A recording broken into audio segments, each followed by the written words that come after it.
Hey, hey everybody, Slomo here, and today we're going to be getting started. Our journey starts right here, and that's pretty awesome. So here's the general agenda for today's episode. First, we're going to be taking a look at printers and filament. Next, we're going to be assembling a 3D printer. And number 3, we're going to be running and getting our printer set up and testing it for the first time. So I'm very excited for that, and I hope you are too. Some questions we're going to be answering in today's episode. Number 1, how much does it cost to get into 3D printing? Number 2, what printer should you buy? Number 3, what is needed for 3D printing? And then finally, number 4, how easy is it to assemble your 3D printer and getting it up and running? Without further ado, let's get started. Okay, let's take a look at some 3D printers. Now, before we start, there's some technical aspects of these 3D printers and the filament that we're going to look at in just a second that we could be considering when deciding which printer and which filament that we want. But we're going to learn those things as we go along through this process. So for now, I'm going to generally explain why I choose the printer that I do and the filament that I do. So these 3D printers are the most common 3D printers that you'll see at a recreational level, and they are the Ender series. But I'm going to choose the Ender 3. I'm going to choose the Ender 3 because of the price point, the $160, and because the print quality, based on my research, seems to be almost identical across all these printers. Now for filament, or I guess you could say the ink of the 3D printer, some common filaments are PLA, ABS, and nylon. We're going to go ahead and get some PLA filament. This seems to be the most common filament that printers typically use, and there's some other additional features that we'll learn about with the other types of filament, such as fumes and smell. Now, the standard size of a filament roll for PLA is about 1 kilogram. And based on my research, it seems that the price range of PLA is between $15 and $35. So something that I hope you notice is just how affordable 3D printing is, especially for where 3D printing is right now. And for about $200, you can go ahead and get started with 3D printing, and that's pretty awesome. So let's say I went ahead and I ordered my Ender 3 and I ordered my filament, and now we're going to take a look at it, we're going to assemble it and get it ready. So here we go. Alright, so here we go. Came in today, my Ender 3. So we're going to set this thing up, and I just have my filament. This is from Tech Bears. Found it on Amazon. It's just a standard gray filament. It was around 20 bucks. I might be able to find something cheaper, but this is what was recommended, and this is what I found. So let's go ahead and set up this. The best way to describe setting up the Ender 3 is that it was like a higher level IKEA build.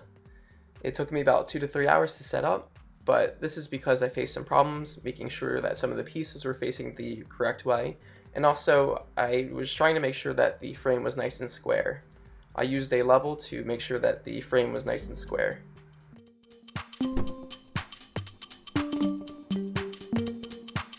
Alright, so we moved on over here because we needed a flat surface. The other table wasn't level. So let's turn it on for the first time. Here we go. The fans are kicking in and the screen is turned on. This is the first time my Ender 3 is turned on, and it's pretty cool. I'm going to heat the bed. This is the bed. I'm going to level the bed and get our first test print going. So let's give it a go. So I've just about set up the printer, and I've leveled it, and I've loaded in the SD card that was included with the printer, and we're about to begin the first test print. So let's hope this goes well.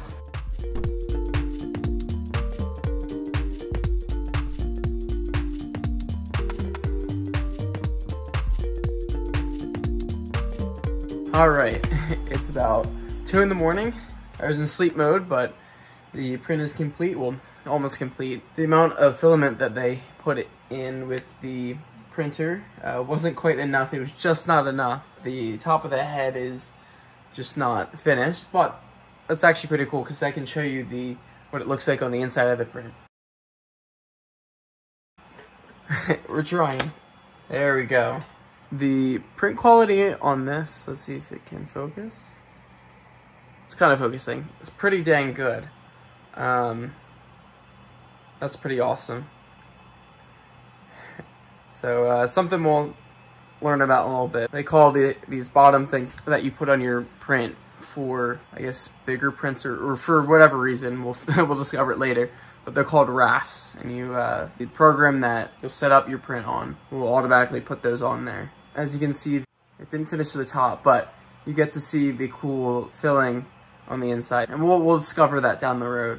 Anyway, that's my test print. Pretty dang cool. Day 1 with the printer. I should probably get to bed. Wow, that was pretty cool. This printer, pretty nice, especially for the price point that it's at.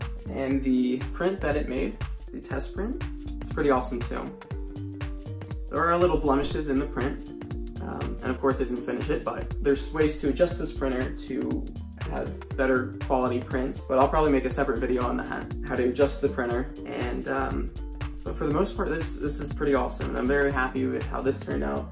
And I'm very impressed by this machine. But before I go, I have some reflection questions for you. I'd love to hear your responses. So our first question is 3D printing within your budget? Number 2, what printer's right for you?